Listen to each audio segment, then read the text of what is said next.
Olá, gente querida! Hoje é o dia 18 de fevereiro, quinta-feira, depois da quarta-feira de cinzas.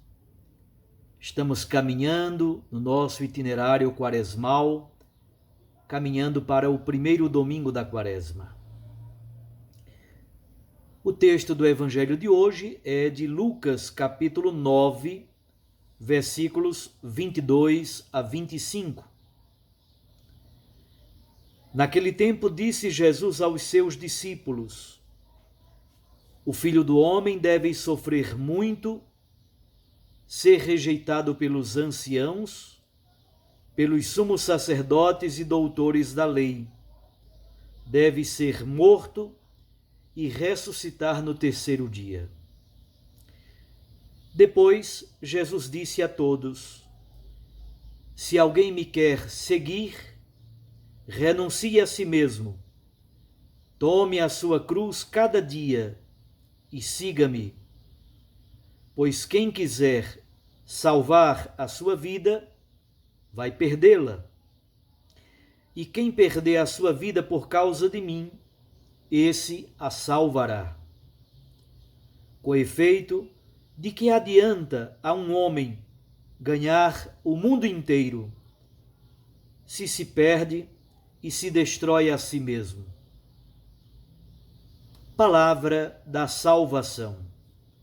Glória a vós, Senhor. Minhas irmãs e meus irmãos, este é o primeiro anúncio da paixão e da ressurreição no Evangelho de Lucas. Em Lucas 9, 51, começa a subida de Jesus para Jerusalém. No Evangelho de Lucas, esta subida tem 10 capítulos pela frente. Vai de 9:51 até o capítulo 19, versículo 27. Antes de começar a subida para Jerusalém, Jesus faz 2 anúncios da sua paixão. E sempre o esquema é mais ou menos o mesmo. Jesus faz o anúncio da paixão. Muitas vezes os discípulos não compreendem, até se escandalizam e fazem perguntas sobre isso. Jesus então aproveita para fazer uma catequese sobre o seguimento, sobre a sua morte redentora na cruz. É isto que acontece também no texto de hoje. Recordem que a quaresma possui 2 elementos fundamentais. Primeiro, a quaresma é um tempo especial de conversão e de penitência. Do ponto de vista litúrgico e teológico, a quaresma é tempo penitencial por excelência. Mas a quaresma tem uma outra dimensão, é a dimensão batismal. É um tempo especial de renovarmos a nossa fé batismal e termos clareza para onde caminhamos. A nossa vinculação, por meio do batismo, ao mistério pascal de Cristo. Hoje, então, Jesus nos ajuda a compreender estas 2 dimensões. A quaresma, como preparação para a Páscoa, é o grande processo de preparação para o mistério da redenção, a morte redentora de Cristo na cruz e sua ressurreição ao terceiro dia. Jesus então anuncia a sua morte. O Filho do Homem deve sofrer muito, deve ser rejeitado pelos anciãos, pelos sumos sacerdotes e doutores da lei, deve ser morto e ressuscitar. Portanto, o sofrimento de Cristo, a decisão do Sinédrio. O Sinédrio era o grande conselho de Jerusalém, responsável por organizar a vida religiosa do povo de Deus. E o Sinédrio era um conselho formado mais ou menos por 70 pessoas, e era formado por sumos sacerdotes, sacerdotes em geral, doutores da lei. Então, os sumos sacerdotes, quase todos do partido dos saduceus, um grupo que na verdade era uma espécie de, chamemos de partido para facilitar, político e ao mesmo tempo religioso, político, ideológico, religioso de Israel.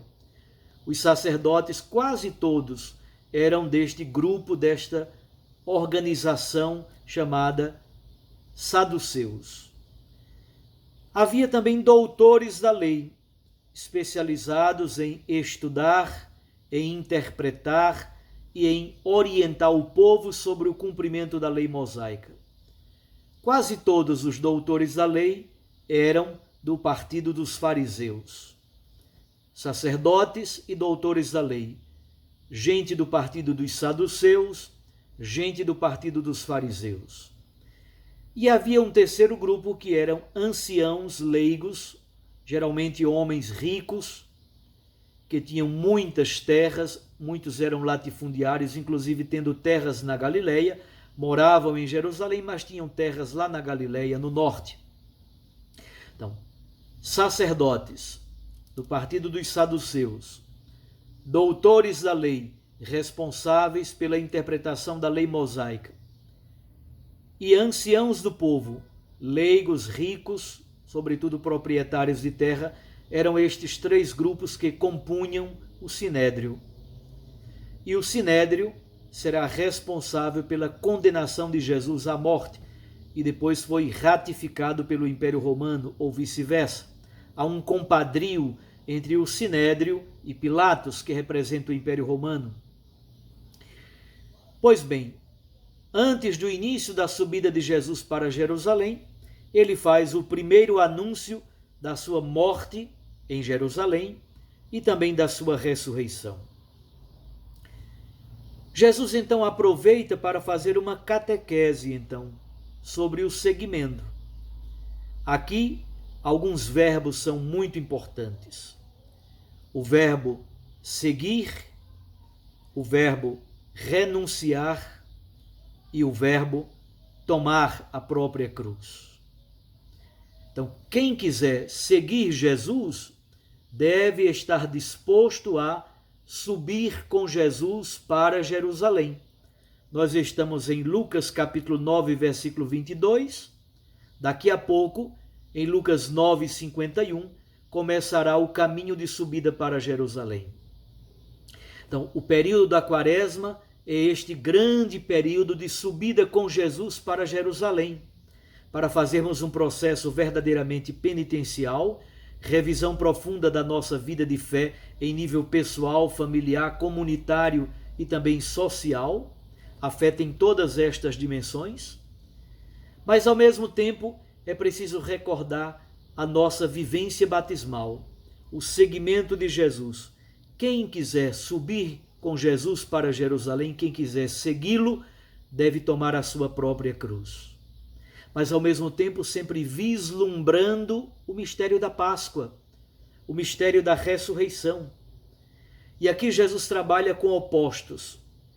Quem pensa em gastar a própria vida, perder a própria vida, utilizar a própria vida a serviço dos outros, esse na verdade está ganhando a vida. Quem perde a vida, na verdade ganha a vida. E há muitas pessoas que querem ciosamente, egoisticamente, se fecham numa redoma de vidro e de modo hermético, fechado, não conseguem vislumbrar que o sentido básico e fundamental da vida cristã é a oblação de si. São Paulo, em Romanos capítulo 12, fala do culto espiritual. O culto espiritual é este culto existencial. Cristo Jesus doou a sua vida inteira no mistério da cruz. Então, cada um dos cristãos, pelo batismo, é chamado a este mesmo culto existencial, a oblação, a entrega de si pela vida dos outros. Quem doa a vida, quem gasta a vida, quem coloca a vida à disposição dos outros, da comunidade eclesial, da família, servindo, amando, sacrificando-se, queimando como vela que se consome sobre o altar. Essa pessoa de fato tem um sentido de plenitude, um sentido bonito para a vida.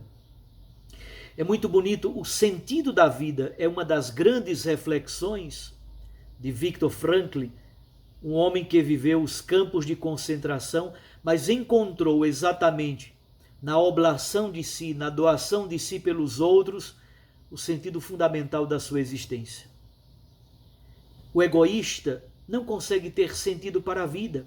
Ele quer de tal modo conservar a própria existência que a perde. Quem doa, quem se entrega, quem se abre, quem ama, quem é oblação de si pelo outro, esse sim, verdadeiramente tem sentido profundo para a sua própria existência. É isso que Jesus quer nos dizer no texto do Santo Evangelho de hoje.